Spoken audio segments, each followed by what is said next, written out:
Я приветствую вас, дорогие друзья, уважаемые гости и подписчики моего канала. Всем большое спасибо за то, что следите за новыми выпусками. Андрей Рева на связи прямо сейчас. Андрей Алексеевич, здравствуйте. Здравствуйте, Александр. Андрей Алексеевич, ну что, страсти накаляются к 9 мая. Мы то бьем по параду, то не бьем по параду. Разные эксперты выдают неимоверные вещи, которые говорят о том, что пожилой китаец сделает больше, чем все российское ПВО. В самой же Москве есть ограничения по интернету мобильных операторов. В общем, нестабильная связь из-за подготовки к параду будет во всей Москве. В некоторых районах так вообще ее не будет, имеется в виду мобильного интернета. И все как бы вот затаились. Вместе с этим видим, что гости все-таки на парад прибудут. Есть официально подтвержденное заявление о том, что кто-то туда доедет, и Вучич, и Фицо вроде как заболели, но выздоровят к 9 мая. Как вам кажется, вот эта вся истерика, которую разгоняют вокруг этого события, о том, что смотрите, какая мощная жирная цель, кому выгодно сейчас? Ну, судя, поймите, в чем дело. Ведь все зависит от аудитории. Вот если у нас выступает президент Зеленский и говорит, что мы не можем гарантировать безопасность тем, кто приедет на парад, и, дескать, война есть война, и, в общем-то, мы не отвечаем за то, что происходит на территории России, то он пытается набрать очки в глазах украинской аудитории, которая захлебывается от счастья и говорит, ну, какой крутой молодец. В этом отношении он работает чисто как политик, который идет на второй срок.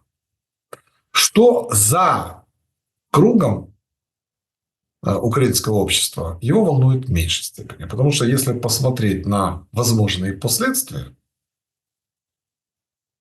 то надо 10 раз подумать, нужны ли вообще такие заявления. Начнем с чего? Начнем с того, что Си Цзиньпин однозначно, он же не заболел, и он будет в Москве. И что бы там ни рассказывали наши уважаемые пропагандисты на едином марафоне, но самым большим, скажем так, подспорьем нашего в войне является Китай. Точно так, как и для Российской Федерации. Если сегодня у нас существует война дронов, то без китайских комплектующих для этих дронов, которые мы имеем возможность свободно оттуда покупать, представить себе, чтобы кто-то сейчас смог восполнить потерю китайского рынка, невозможно. То есть для Украины сегодня потеря, скажем, простой эмбарго Китая на поставки комплектующих для украинских дронов будут иметь гораздо более страшные последствия, чем, скажем, прекращение американской военной помощи. Ибо свыше 85% боевых потерь, которые несут на поле боя обе стороны, это даже не от огня артиллерии, от дронов. И если какая-либо из сторон потеряет способность эти дроны производить, а у нас эта вероятность намного более тяжелая. Почему? Потому что Российская Федерация закупала оборудование, целые заводы для производства этих комплектующих, чтобы менее зависеть от поставок. То мы не покупали оборудование, мы покупаем и продолжаем покупать комплектующие. И вот представьте себе на секундочку, если Китай вот просто тупо наложит эмбарго. Что мы будем делать? Нет альтернативы к поставкам китайских комплектующих. Нет. Поэтому любое обострение отношений с Китайской Народной Республикой чревато тяжелейшими военными последствиями. Не в плане того, что на нас китайцы нападут, или бомбу какую-нибудь нас бросят. Они просто тупо перестанут нам просто разрешать покупать комплектующие. И поэтому вот с момента, когда Си Цзиньпин заявил, что я туда приеду, надо забыть все вот эти вот провокационные разговоры о том, что мы якобы что-то где-то не гарантируем. Потому что кроме наших военных еще существует Путин, который, поверьте мне, способен организовать любую провокацию. Но если у этого человека не дрожали руки убить польское руководство в Смоленске в 2010 году, это фактически доказанный факт. Я очень внимательно изучал то, что расследовал Марк Солонин, который как инженер доказал, что на основании вот этих вот документов, которые были опубликованы, о том, что это было убийство, это был взрыв в самом самолете, то что мешает Путину организовать какую-то провокацию с участием Си Цзиньпиня и свалить это все на Украину? И что мы потом будем заявлять? Да это не мы, да что? Да мы даже не думали. Ну так вы же заявляли, что вы не гарантируете. Неужели вот последствия вот этого языкотрепания, они вот как-то непонятны этим людям? То есть, с момента, еще раз говорю, как только заявил Си Цзиньпинь о том, что он туда едет, закройте рот и скажите, мы никоим образом не будем, значит, даже предпринимать попытки что-то там сделать. Это чревато страшными последствиями. Гораздо более страшными, повторюсь, чем прекращение поставок американского оружия. С другой стороны, смотрите, как бы там ни было, в Украину же приезжали многие лидеры, правда? Даже Джо Байден приезжал. Да, американцы предупредили россиян, что Джо Байден будет в Киеве, на всякий случай. Ну, просто так, на всякий случай. И никаких провокаций не было. Никто не пытался там показать Байдену какие-то там виражи. Не надо этого делать. Нет, ну, Приезжают, тревогу включали, мы помним. ну, тревогу включали, да, понятно. Вы же понимаете. Взлетает МиГ-31 там где-то в Савослейке. Мы включаем по всей Украине, все должны бежать в укрытие. Ну, я просто вам хочу сказать, это вот просто нивелирует само понятие воздушной тревоги. Это очень опасно. Почему? Потому что люди теряют ощущение опасности, и они не понимают, что вот как вот. Вот система оповещения наша, я не хочу сейчас критиковать, но система оповещения у нас абсолютно неправильно построена. Она сделана таким образом, что на нее никто не реагирует. Я вот вы же из Шахтерского края, да, Александр, мне рассказывали, как шахтеры выводили из рабочего состояния сигнализатор метана. Вот на шахте стоит новейшее оборудование, отличное. Как только концентрация метана увеличивается, опасность, значит, срабатывает сигнализация, должны все выйти на поверхность, да, провентилировать это дело, чтобы не было взрыва. Но это же отражается на заработке шахтеров. И вот это оборудование они ломали. Это на шахте Засядько было зафиксировано несколько раз. И шахта, как она, это опасный, в общем-то, элемент.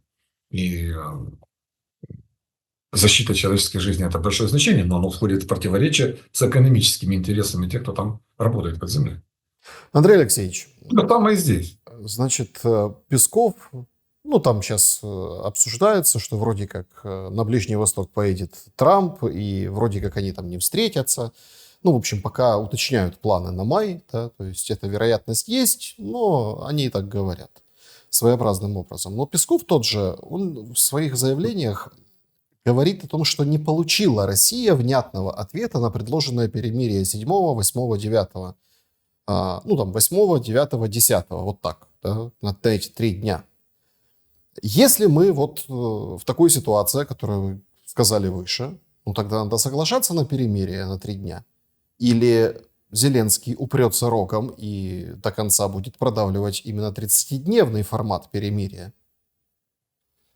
Смотрите, в условиях тех, которые сейчас сложились, на мой взгляд, самое умное было бы согласиться на это перемирие. Во избежание провокаций.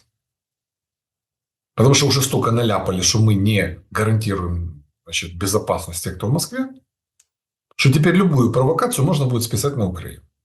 Это очень опасный вариант. Вот если бы молчали, сказать, а нам-то что? Прежние годы они же там парады проводили, никто же там не боялся, правда? Можно было бы еще как-то пропетлять. Но сейчас самое умное было бы согласиться. Мы согласны на это, да. Мы будем придерживаться перемирия. Более того, мы после окончания срока этого перемирия готовы дальше не стрелять. Продлить его до 30 дней. И таким образом можно было бы поставить Путина перед фактом: ты стреляешь, ты, значит, перемирия не хочешь. Но просто отвергнуть, сказать, мы не будем и так далее, это неправильный подход. Особенно в свете того, о чем я только что говорил. Это очень опасный момент. Не дай бог что-то произойдет с Си Цзиньпинем, мы это ощутим все. Я бы очень осторожно относился к подобным вещам. Мастера провокации. Извините меня, если дома в Москве взлетали на воздух для того, чтобы Путин стал президентом. Об этом же уже все откровенно пишут. От него можно ожидать чего угодно. Поэтому нельзя языком, понимаете? Язык не должен, как говорил когда-то генеральный прокурор Песков Святослав Михайлович, У меня было замечательное выражение. Язик пішов попереду справи. Так це язик, а він іде позаду справи. Тогда будет как-то всем нам легче. Зеленский пишет у себя, буквально вчера, война закончится, как и заканчиваются длинные, долгие диктаторские режимы. Как и заканчивается жизнь любой империи, которая построена на принципах войны, неуважения к людям, к их правам, неуважения к человеческой жизни. Потужно, но если прочитать, так, абстрагировавшись, как о себе пишет. Ну, за исключением того, что мы же не империя, правда. Мы не расширяемся пока что. Мы теряем свои земли. Потому что у нас было оккупировано 7% территории, сейчас около 20%. Вот. Хотя кто-то там рассказывал о том, что мы бы умерли все в Крыму, но Крым бы не сдали. Нельзя будет, понимаете, вот что Попове можно, то дякові зась, говорят в Украине. Можно говорить о России как об империи, так оно и есть. Это многонациональная страна, где существуют абсолютно разные части. Я хотел бы посмотреть на любого серьезного эксперта, который бы мне сейчас попытался доказать, что, например, законы Российской Федерации, Конституция, действуют на территории Чеченской Республики. Вот если есть такие храбрые люди и интеллектуально сильные, которые докажут, что кадыровский режим на территории Чечни – это часть конституционного поля Российской Федерации, я хотел бы посмотреть на этих людей. Это сложное государство, действительно империя. И империя, которая мало считается со своими составными частями, считается с теми, кто сильный, как это Чечня, допустим. Потому что, по большому счету, это сегодня Россия, Чечне платит дань, а не наоборот. Но что с ней будет, это вопрос, конечно, отдельной дискуссии, отдельного разговора. Украина более моноэтнична, чем, скажем, Российская Федерация. И в нашей стране попытка построить тоталитарное государство, она обречена на провал изначально. Потому что ресурсно любая диктатура должна опираться на какие-то ресурсы и на какую-то традицию. Но мало того, что в украинской истории традиция более анархичная, чем централизаторская, чем диктаторская. Вы же помните, даже в условиях украинской революции, это замечательный вершик на Майдані коло церкви революції йде. Хай чабан усі гукнули, за отамана буде. Если вы посмотрите, как у нас выбирают сегодня президента, где-то приблизительно по этому же принципу. Ну, хай не чабана, хай там актора, але ж це явно не Рейган, а Владимир Александрович Зеленский. И вот эти вот традиции вольницы, традиции анархизма, они глубоко сидят в подсознании украинского народа. Кстати, когда нам говорят о том, кто являлся преемником Киевской Руси, давайте почитаем русские летописи и посмотрим, как там происходили события в 1068 году, допустим, когда половцы пришли. Собрался Майдан, прогнали князя Изяслава, достали князя Всеслава. Он, так сказать, стал великим князем киевским, потому как решили, что именно он будет защищать, так сказать, страну от половцев. 1113 год, когда должен был стать Олег, тот самый знаменитый Кориславич, великим киевским князем по Ярославу Лестнице, собрался Майдан, сказал, не, будет переяславский князь Владимир Мономах. И он, Мономах пришел, стал великим князем киевским. То есть роль Майдана в истории Киевской Руси была ключевой. То есть он не постоянно был как в Новгороде, допустим, а собирался в такие критические ключевые моменты истории. И вот эта традиция, она сегодня сохранилась в Украине, но не в России. Почему? Потому что вот украинцы в этом отношении являются настоящими наследниками вот той традиции Киевской Руси. Ну, это такое дело. Это исторический экскурс. Попытка Зеленского построить Россию 2.0 здесь, маленькую Россию, она обречена на провал. Поверьте мне, вот как бы он там ни пытался, не пырился, как бы он там против вас не вводил какие-то санкции, там еще что-то придумал, он может пыжиться как угодно. Но ведет он себя приблизительно так, как Промокашка, помните, его там в подвале. Когда там их там место встречи изменить нельзя, да, там окружили, говорят, граждане, бандиты, вы окружены, сдавайте.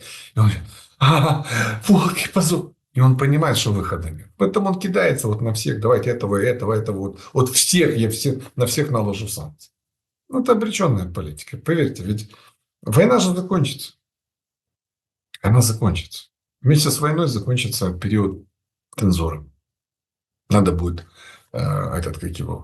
единый марафон прекращать. Надо будет проводить выборы.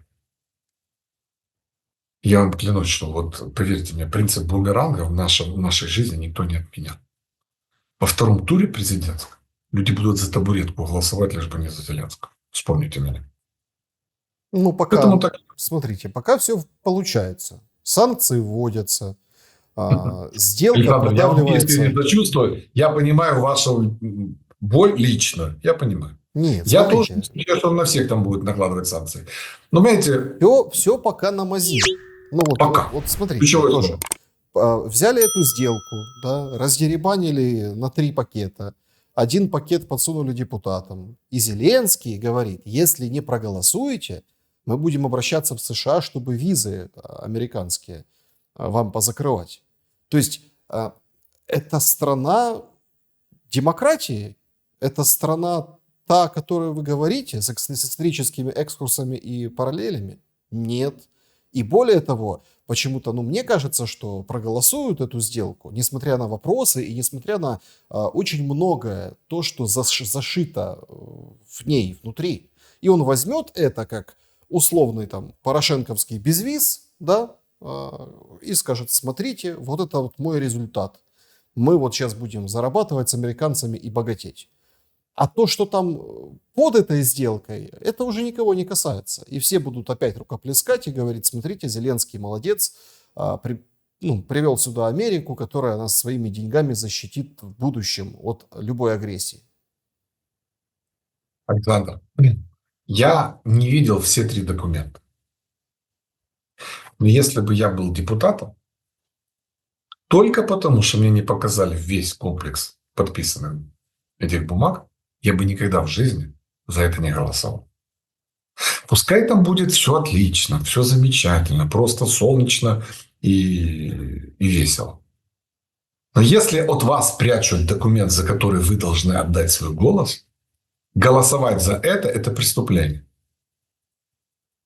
Как себя поведут депутаты? Я не знаю. Если кому-то дорога американская виза больше, чем родная страна, это один вопрос. Но, как мне кажется, мы зачем избираем народных депутатов? Народных депутатов, внимание, Украины. И чем их пугает президент Украины? Вдумайтесь. Тем, что вас визы американские лишат. Представляете? Это самое страшное наказание для народного депутата Украины. Вы вдумайтесь в этот абсурд, Александр. До чего мы дожили? Слушайте, это вообще даже не смешно, как мне кажется. Плакать хочется от этого.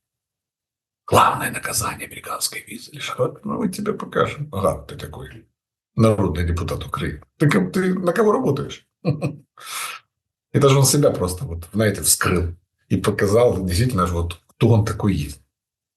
И что на самом деле, на кого он на самом деле работает. Это просто позор. Помните, как Швондер говорил? Это какой-то позор. Вот так как-то. Проголосуют, как вам кажется?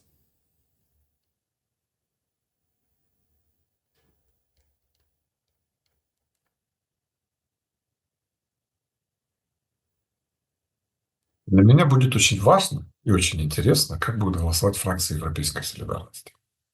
Вот это меня интересует больше. Потому что там Владимир Александрович наплетет своим зеленым депутатам, я даже не хочу думать об этом. А то, что Юлия Владимировна проголосует за, у меня сомнений нет. Какие у меня вопросы к ОПЗЖ? Никаких, они заложники. Им сказали голосовать, они будут голосовать. Поэтому для меня единственный в этом отношении непонятный элемент – это фракция Европейской солидарности. Мне бы очень хотелось, чтобы они заняли принципиальную позицию. Принципиальную позицию сейчас многие из них высказывают, в том числе Нина Петровна Южанина, требует, чтобы показали все документы.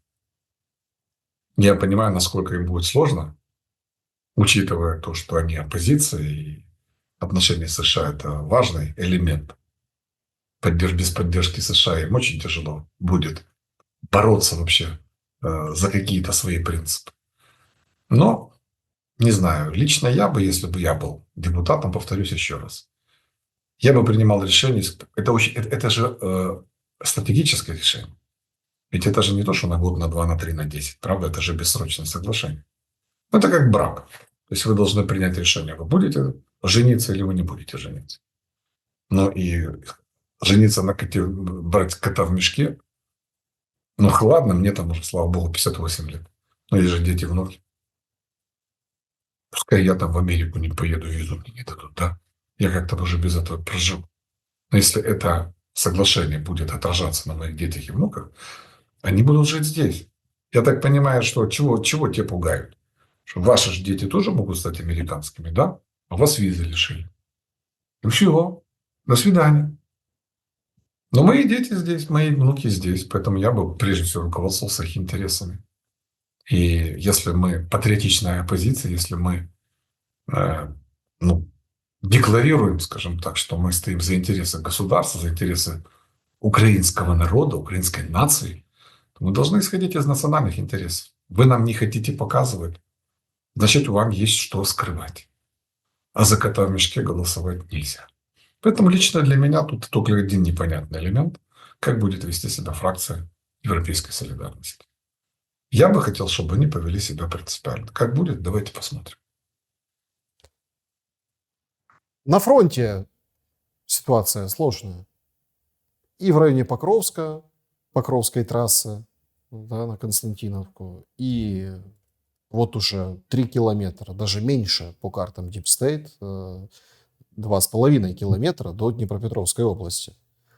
И в этой ситуации внешнеполитической, в этой ситуации внутриполитической, тоже достаточно беспрецедентной, фронт, как бы, фронт, понятное дело, держит тяжело, но тем не менее ВСУ бросают на Теткино. Причем таким прорывом, пожгли технику, об этом есть кадры объективного контроля. Такое ощущение складывается, что все как-то вот по накатанной. То есть какая-то вопиющая, не то, что там непрофессиональная деятельность, а вот вопиющая нехватка идей о том, как вести себя дальше. Как вы отнеслись к новостям о ударе на Теткино Курской области?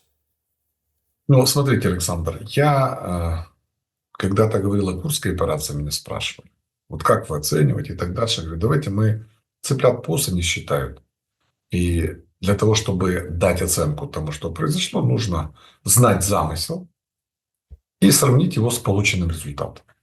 Если полученный результат соответствует замыслу, значит, операция была успешной. Если замысел был один, а по факту мы получили другой результат, значит, тогда это дело было неуспешным. Как я сейчас понимаю, в замысле Курской операции было два основных элемента. Первый – это оттянуть часть сил с Донецкого направления. И второе, к моменту начала переговоров с Российской Федерацией, контролировать часть российской территории для того, чтобы вести успешные переговоры и даже попытаться что-то обменять. Если первая часть частично была выполнена, и россияне для того, чтобы выбить украинскую армию из Курской области, вынуждены были создать 70-тысячную группировку, привлекая туда даже корейских военнослужащих, то частично, будем говорить прямо, эти солдаты не оказались на Покровском направлении, и темпы наступления на Покровском направлении упали. Плюс там поменяли командующего, генерала Дорпатова поставили. И, в общем-то, успешно удалось сорвать российские планы по захвату Покровска. В этом отношении я считаю, что Курская операция свою задачу выполнила. Что касается второй части, удержать плацдарм для того, чтобы потом обменять, в этом отношении, в данном случае, решить эту задачу не удалось. Поэтому, оценивая в комплексе все то, что произошло, можно сказать, что 50/50. То есть Курская операция была частично успешной. Что сейчас происходит? Сейчас происходит попытка нащупать слабые места в обороне россиян, поскольку война перешла в тот самый позиционный тупик, о котором когда-то говорил генерал Солужный. И, очевидно, пытаясь восстановить маневренную войну, пытаясь растянуть российские силы, очевидно, вот такими ударами, как на Тёпкина, попытаются оттянуть, опять же, часть сил, но, я так понимаю, не с Покровского направления, а с соседнего Сумского, где россияне, к сожалению, продвигаются достаточно серьезно. Насколько будет успешна эта тактика, я пока не знаю. Потому что я не знаю состав и количество тех сил, которые привлекаются к подобным ударам. Это могут быть какие-то отвлекающие действия, это могут быть демонстративные действия, а может быть что-то более серьезное. Но пока я не могу дать оценку тому, насколько вообще это серьезно. Ну, И как не бы является вот эти действия просто демонстрацией. замысел, наверное, да, ударов. Мы с вами можем гадать об замысле, правда? Смотрите, если туда будет брошено большое количество войск, да, то есть это будет повторение Курской наступательной операции, это один вариант. Это может быть, помните, как предыдущие было, они туда зашли, рассказали, что тут русский добровольческий корпус, что они тут уже что-то контролируют, а потом как-то растворились в лесах. Я пока не могу сказать, насколько это движение является серьезным. Ну, как бы испортить праздник, наверное, в этом Может замысел. быть, я не исключаю, абсолютно не исключаю. Даже может быть и такая задача поставлена. Вполне. Вы говорите о том, что вы нас выбили, а мы тут раз Теткина захватили. Поддержим 3 дня, потом отойдем. Ну, я не знаю. Пока замысел операции не совсем понятен. Внутри армии происходят такие, ну, своеобразные вещи. ТЦКшников дал распоряжение Зеленский отправлять на фронт. Ну, те, которые на фронте не были. И приходят новости о том, что из Ровенской области ТЦКшник одного из районных отделов ТЦК, начальник, он давал когда-то интервью о том, что своего сына не пустит, а молодежь, которая идет 18-24, отговаривает идти в ВСУ, потому что тактика местных штурмов, бросают, собственно, на мясо штурмовать какую-то посадку без цели, командиры, качество у них очень плохое. И, в общем, этого ТЦКшника взяли и сегодня сообщили, что он теперь будет в окопе. Фото есть в окопе, он на переднем крае. Хотя до этого он участвовал в боях за Бахмут. То есть поэтому он возглавлял этот ТЦК как вот боевой офицер. И сейчас его опять вернули на фронт. Почему в Украине на 4-м году войны отправить на фронт – это наказание? Видите ли, у нас проблема более глобальная. Ведь благодаря единому марафону у нас создан культ единоличной особы, которая является главным героем этой войны. Но если у нас существует былинный богатырь в лице Владимира Александровича, а все остальные в лучшем случае ему помогают, а в худшем мешают, то какова моя личная роль во всем этом процессе? Либо хлопать, потому что я вот вижу, да, либо не мешать, как минимум. А если я начинаю критиковать этого былинного богатыря, значит, я становлюсь русским агентом, значит, проводником российского ПСО, ну и так далее по тексту. Эта скорбная дорожка ведет меня к тому же результату, к которому, значит, пришли все те, на кого Владимир Александрович разгневался. И вот скажите мне, пожалуйста, есть молодежь, есть ребята, которым там 18, 19, 20 лет. Вспомните себя. Это люди с романтическим настроем, люди, которые любят героику, которые, ну, скажем так, ну, для которых война, романтика – это большое дело. Если вы хотите повлиять на их сознание, вы должны пропагандировать героические поступки. Ведь даже в Советском Союзе, если вы помните, почему вот пионеров-героев так активно раскручивали? Ну, казалось бы, человеку 14-15 лет, там Марат Козей, там, не знаю, там, Валя Кутик, там, Зина Портнова и так далее. Мы же помним этих ребят. Почему? Потому что это было направлено на самое младшее поколение, смотрите, вот ваши сверстники, да, какие молодцы, какие герои. Герой Советского Союза Валя Котик там и так далее. И они хотели быть похожими на них. Правильно? Они хотели тоже вот показать, что мы не хуже, вот, чем вот эти вот замечательные герои. А що по факту? Ідіть до нас в армію, ви отримаєте 2 мільйони гривень. И 6 пар обуви. И 6 пар рублей.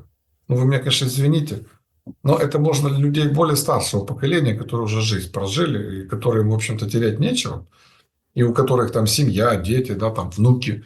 И, может быть, они бы пошли именно по этой причине, у них уже романтики меньше в голове, правда? А когда мы говорим о молодежи, для них очень важно вот эта романтика подвига. Вот чем больше вы пропагандируете каких-то героических вещей, и у людей возникает желание быть похожим на них. Вот вспомните нашего этого погибшего парня, который там сказал «Слава Украине», да? Ну, он же не думал о том, что это где-то по телевизору покажут, да? Его убили через буквально мгновение, когда вот он это сказал. Но какой был взрыв патриотизма со стороны всех остальных. Вот люди ощущали, вот, настоящий герой парень. А если бы мы показали каких-то замечательных военнослужащих, которые там, не знаю, там, несколько танков уничтожили там, или там захватили что-нибудь, или какой-то подвиг совершили замечательный. Если бы их постоянно вот рекламировали, показывали, поверьте мне, вот тогда бы молодежь вот наша, она бы пыталась бы повторить то, что ей показывают. Они же просто подражали бы этим замечательным, значит, примерам. Но у нас другая беда. У нас только один герой. У нас другого быть не может. У нас пес патрон, и тут уже был вычеркнут из сонма героев. Гавкать не так начал, понимаете? Вот, и начал проявлять нездоровые политические амбиции. Ну, и убрали его на всякий случай. И не только же его. Смотрите, даже те, кто уже не был псом патроном, того же Буданова, уже нет. Немає його. Догавкался, да. Ну, от не треба, це розумієш, там, говорити не те, що треба, і создавати, бросати тінь на світлий образ единственного героя в стране. Поэтому вот сама государственная пропаганда, подчиненная интересам, политическим интересам одного лица, вот она и создает вот такую мрачную атмосферу, о которой мы сейчас с вами говорим. Если мы не изменим подход к военной пропаганде, нам будет очень сложно мотивировать людей на то, чтобы они шли служить в армию и защищали страну. Деньгами этот вопрос не решается. Они посмотрели на Россию и решили, вот давай мы туда. Но надо же понимать, что для россиян, по большому счету, эта война нафиг не нужна. Ну, по большому счету, не надо. Были там какие-то идейные фашики, они там уже давно там лежат в полях Украины. Остальная публика, что не заработать? Пойду повоюю, нема питань. Нема питань. Патриотизм – это чувство, которое наиболее, ну, скажем так, в чистом виде проявляется у человека, у которого все есть, но который готов от всего отказаться ради того, что вот это надо сделать. И вот если вы посмотрите движение в среднем классе, скажем, российском, ну, нету, чтобы пойти на фронт, там, отвоевать от фашистов какой-нибудь хутор, этого нет. А вот у нас с 22 года такие люди были, которые бросали бизнес, которые просто брали в руки оружие и шли воевали. Это Ну, был они золотой тоже уже век. большинством Они земли. выбиты. Да. Они выбиты. И сегодня для того, чтобы стимулировать следующих, нужно было бы пропагандировать их пример. Для молодежи, для тех, кто сомневается. Это очень важно. Этого не делается.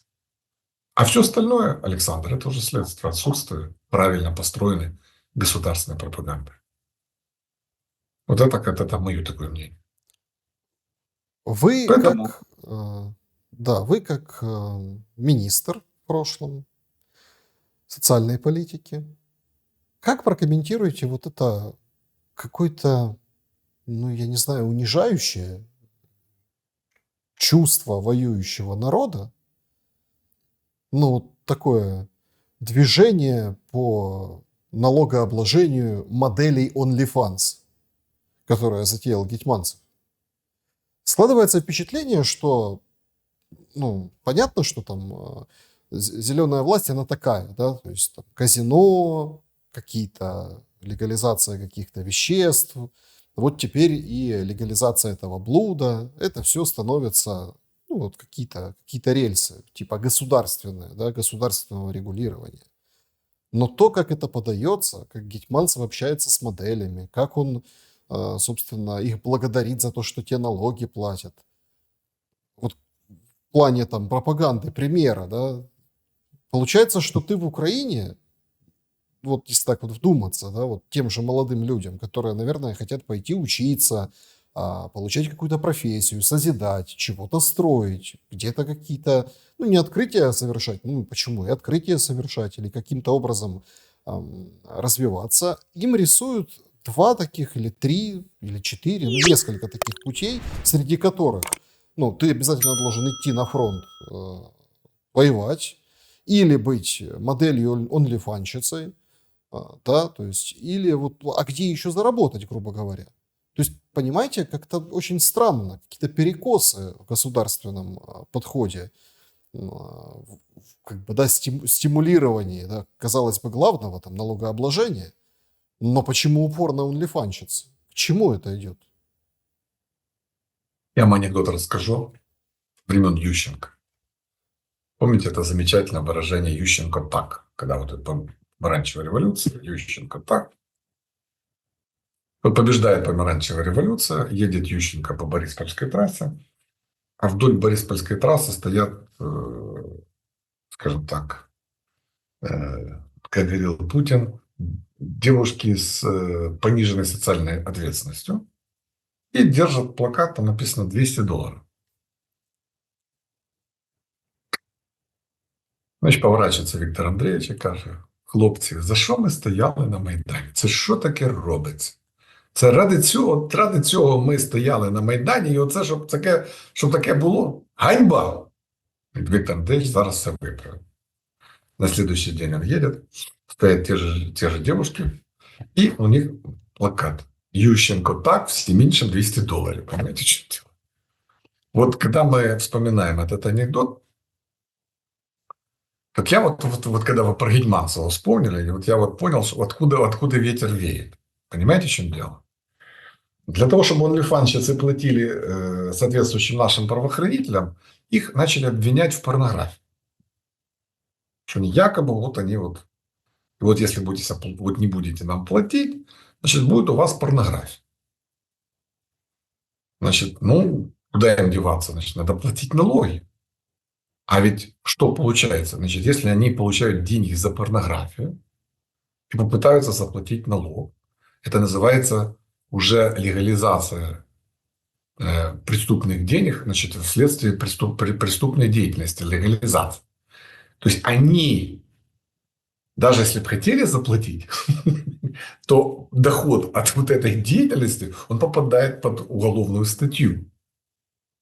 И вот сейчас Гетманцев должен разрулить эту ситуацию. То есть, что делать?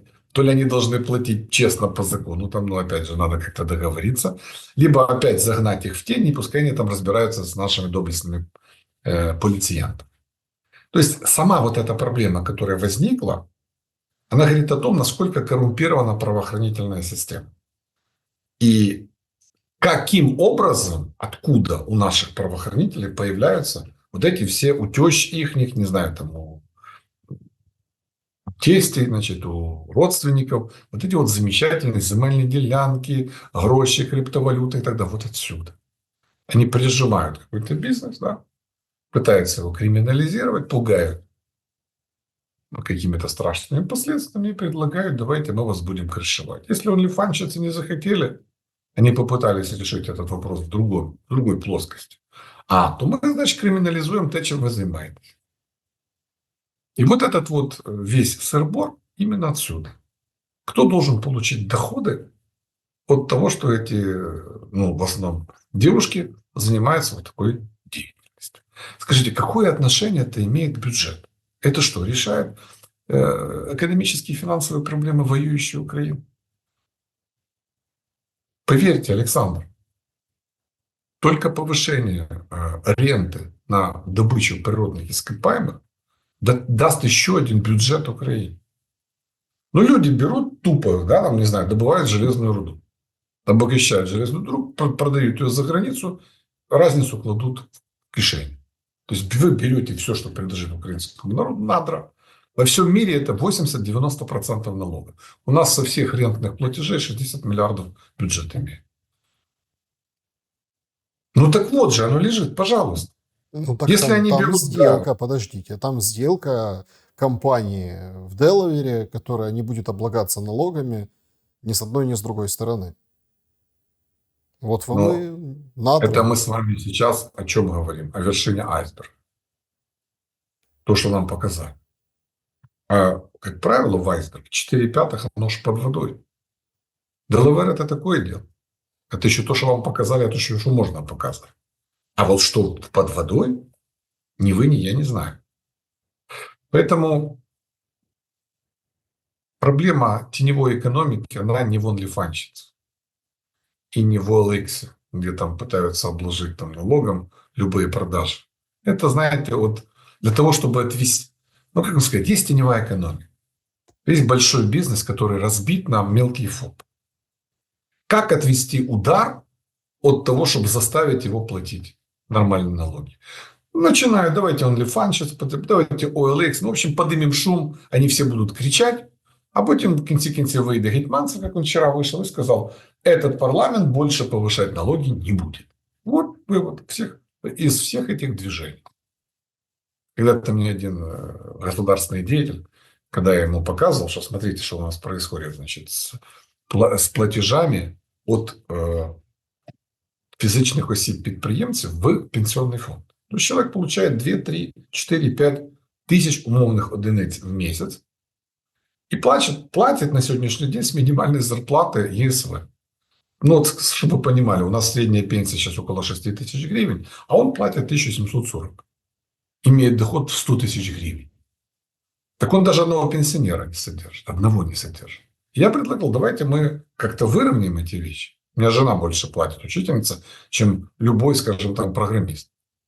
И он мне сказал тогда такие замечательные слова. Ты знаешь, говорит, это все равно как стригти свинью. Шерсти мало, а писку огромнейшее количество. Вот ситуация с онліфанщицами, вот это продемонстрировала. Зацепили писку много, результат. Мы не будем взагалі чіпати цю тему взагалі. Вот и все. Все как всегда. Но, тем не менее, отчитались, что за год в Да. Украине много Все в щеки миллионеров. надули, все, значит, там изобразили крупные, значит, какие-то движения. Ну, это все же имитация бурной деятельности. Бюджету это ничего не принесло. Но зато каких-то очков политических, дивидендов, может, каких-то взяток, я не знаю, тем, кто там должен был принимать решения. Я не знаю. Но, наверное, вот видите, все стороны оказались все довольны, и никто же не возмущается. Еще один вопрос, и он такой больше, не знаю, мировоззренческий, что ли. Кремень опубликовал о том, что будут проверки в школах украинских, чтобы на переменах, в спортзалах, вот везде говорили только на украинском языке. Причем есть уже сообщения, ну, например, Житомирского отдела образования, да, там уже говорят об этих проверках, чтобы они там и в бомбоубежищах, в общем, везде все, что связано со школой, было на украинском. Что думаете по поводу этого решения? Получается, что детей вообще как бы загоняют в украинский язык из-под палки? А если не из-под палки, то что это за комиссия? Зачем нужна, в общем-то, языковая комиссия при школах вне учебного процесса? Понимаете, когда-то Салтыков-Щедрин Михаил Евграфович сказал замечательные слова. Строгость наших законов уравновешивается необязательностью их исполнения.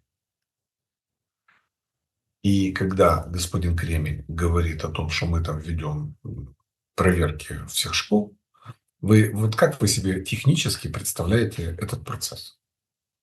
У него Ну, так вообще как и хватит? любые проверки в любых школах. Я помню там. Ну, прийшли там, подивилися, все кругом чудово, це сіли там, повечеряли там, чи пообідали, пішли, написали акт. Да. Дальше что? Ничего. Скажите, почему эта тема сейчас резко актуализирована? А мне кажется, что это связано с совершенно другим событием. А именно, что сейчас вопрос будет стоять о переназначении Кремня на эту посаду. Вот человек занимал хорошую должность, да, там постоянно был на телеэкрані. Розказував о том, як треба це все робити, значить, і взагалі. Кто может ему создавать угрозу его личная должность? Наверное, активисты, яким це болить. Поэтому он должен добиться лояльности, в первую очередь, от этой группы людей. Якщо він не дивиться за цим, не піднімає це питання, то для чого нам такий омбудсмен? Мовний. Треба туди поставити когось. А так человек перед выборами нового мовного омбудсмена резко активизировался и заявил все то, чего хотят слышать наши мовные активисты. Ясно, что последствия это не будет иметь никаких. Все как было, так и будет. Будет бурное изображение какой-то деятельности, которая тут же закончится после того, как товарища Кремня переназначат на цю посаду. І всі будуть кричати: «Ура! Ми принципову людину, яка стоїть за мову, відстояли і зберегли за нею посаду». Ілі варіант, його уберуть, і тоді ця ж публіка буде кричати: «Отако, оця зелена влада, останнього патріота вона звідти забрала». К школам, Александр, поверьте мне, никакого отношения не имеет и иметь не будет. Некому там заниматься этими вещами. Физически некому. Ну и в завершении нашего сегодняшнего разговора, друзья, поставьте лайк, напишите, что думаете. Вам не кажется, ну вот если так подытожить наш сегодняшний разговор, что сейчас Зеленский реализует очень своеобразную политику? В общем, как бы нагнетается ситуация, и люди, обычные люди, да, они как бы вот готовы уже на все согласиться, лишь бы там война закончилась, и на этом Зеленский будет и отыгрывать дальнейшие свои шаги, там это сделку подпишут, и на выборы пойдет, на вот этом условном шлейфе усталости народа от всего происходящего, и переизберется. Ну, а дальше уже будет, называется, совсем другая история. Пойдут ли на это, согласны ли на это, например, американцы или там, европейские партнеры? Что вообще думает Кремль по этому поводу? Потому что отношения Зеленского со своим народом, похоже, именно такие. Александр, вы знаете, я в последнее время начал активно читать книжки, которые пишут люди, которые знали Зеленского очень близко. Потому что одно дело, когда журналист пишет со стороны, где-то какие-то общие материалы берет и что-то там описывает. А вот такие люди, например, как Юлия Мендель, которая написала книжку «Каждый из нас президент». Ну, как бы там ни было, пускай она там недолго была, но она была внутри процесса. Она наблюдала президента в нерабочей ситуации. И могла с ним говорить по-человечески, не так, как мы с вами. Хоть кожен из нас президент, но не каждый из нас имел к тому президенту доступ, такой, как имела Юлия. Она написала книжку, я, кстати, ее внимательно прочитал, и многим рекомендовал почитать, потому что Юля заметила одну очень важную черту характера Владимира Александровича: он абсолютно нетерпим критики. То есть вообще, вот как только вы его покритиковали, Александр, с этого момента вы стали его кровным врагом. Он никогда не прощает критики. В этом отношении, кстати, Трамп гораздо более человечный, чем Зеленский. Уж так, как его Рубио обзывал, когда они там соревновались за право баллотироваться в 2016 году, и Трамп над ним подтрунивал и говорил: у Рубио маленький не только рост. Рубио так обижался, на Трампа там наезжал. Джей Ди Венс тут вообще Трампа называл ганьбой Америки и главной угрозой американской демократии. Где они сейчас? Один руководитель Госдепартамента, второй вице-президент. Там не просто Госдепартамент, там еще куча должностей у него. Временно. Ну, вы же знаете, да. То есть, да, человеку доверить. То есть, он не помнит вот эти все, вот знаете, поговорили там друг другу, там, что-нибудь там наговорили, до свидания. Дальше я задался вопрос. Вот у меня книжка есть английская, англомовное выдание «Шоумен». Я спрашиваю наших уважаемых издателей: почему вы не переведете книжку «Шоумен» на украинский язык? Один голос мне все отвечают: нам це не цікаво. Я говорю: слушайте, что значит вам це не цікаво? Это читателям интересно. Люди хотят прочитать. Вот был Саймон Шустер, да? Он там все, он изнутри это все описал. Почему вы не хотите печатать? Отморажен. И когда вот сейчас ее издали, да? Вот когда ее сейчас издали, и очень внимательно прочитал, и мне стало все очень понятно, почему эту книжку не хотели переводить на украинский язык, и почему господин Казанский, извините, не Казанский, а Казарин, вдруг начал рассказывать о том, что вот избрание Зеленского ничего не решало, война бы все равно была бы, и так далее, и так далее, и так далее. Нет, Саймон Шустер имеет совершенно другой взгляд. Мне стало понятно, почему, например, Костя Бондаренко наложили санкции. Вот написал он замечательную книжку, так она и называется «Джокер». И вот как только он эту книжку обидную написал, Владимир Александрович на него так обиделся, взял и санкции наложил. Вы уже, Александр, можете писать книжку про Владимира Александровича, а уже бояться нечего, понимаете? Да. Так вот этого человека, вот когда я это все дело внимательно прочитал, ничего другого, кроме власти, его не интересует. Ему плевать на все. Он зубами схватился за кресло. Он готов Украину утопить, уничтожить, но только бы не потерять свое кресло. Вот в этом отношении это страшный человек. И демонтаж системы, которую он создал, начнется очень сложно. Даже не с президентских выборов. Наверное, он начнется все-таки с парламентских. Потому что первым шагом к ликвидации вот этой вот антиконституционной модели власти, семи-менеджерщины, которую он создал, она базируется на его парламентском большинстве. Уберите сегодня составляющую парламента оттуда, и дальше звонить в парламент и давать команды депутатам будет невозможно. Поэтому я прогнозирую большой, огромнейший конституционный конфликт. Если он останется президентом, ну, мы же не можем исключать такую возможность. А вот парламент поменяется. И когда он вернет себе субъектность, вот в этот момент нас ждут очень серьезные осложнения и противостояния. Учитывая, что этот человек, он недоговороспособен. В принципе. И второе, вы знаете, вот Трамп он учится. Я смотрю, несмотря на свой солидный возраст. Посмотрите, его там Витков ему рассказал о том, что вот Россия там хочет 4-5 регионов, и это главный вопрос, мы решим и все прочее. Что он сейчас говорит? Он говорит: не, дело не в 4-5 регионах. Путин хочет захватить всю Украину. Вот его план. Это говорит о чем? Человек осмысливает и развивается. А если вы посмотрите на Зеленского, этот человек не способен признавать ни свои ошибки, ни свои промахи, ни пытаться договориться даже с теми людьми, с теми политическими силами, которые готовы его поддерживать. В этом отношении это конфронтационная фигура, которая не объединяет общество, а его разъединяет. И, на мой взгляд, он уже так достал людей. У него есть своя база, свои сторонники.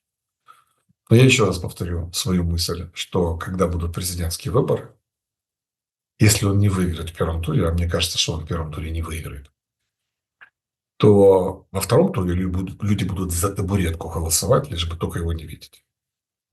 И вот тут тоже заложен очень большой момент конфликтности. А сможет ли он сделать так, как сделали предыдущие президенты? Просто ушли и все. Никто же не отменял выборы, не отменял решение Центральной избирательной комиссии. Как-то все-таки решалось это в правом поле. Ну, Криворожская юридическая школа, вы же знаете, она же такая у нас. Я четко сформулировал ее основные принципы Федор Венеславский. Пункт первый. Владимир Александрович всегда прав. И пункт второй. Если Владимир Александрович не прав, то читай пункт первый. Ну, поэтому у нас Венеславский считается таким замечательным юристом, которого мы имеем счастье созерцать. Поэтому я думаю, что нас ждут большие потрясения, даже после того, как война закончится. Потому что вот тот режим, который создан в результате войны, и который люди терпят, потому что вот война, и самые активные, так сказать, на фронте, кто-то там еще, тут люди заняты делом защитой страны. А вот когда все вернутся, когда он попытается ими управлять так, как он это делал во время войны, здесь заложена огромная возможность внутреннего конфликта. И чем это все закончится, сегодня предсказать никто не сможет. Одно могу точно сказать, с учетом того чудовищного количества оружия, которое есть на руках у людей, любая попытка силового подавления любых протестных акций после войны приведет не к мирному Майдану, а совершенно к другим последствиям, учитывая, что акции уже будут далеко не мирными. Вот это я такую опасность на сегодняшний день наблюдаю. Как будет, но поживем, увидим, Александр. Андрей Надеюсь, Ревва был моим долго. собеседником сегодня. Я благодарен за время и мысли. Всего доброго. Друзья, спасибо, что посмотрели это видео. Берегите себя и друг друга. Добра и света. Увидимся.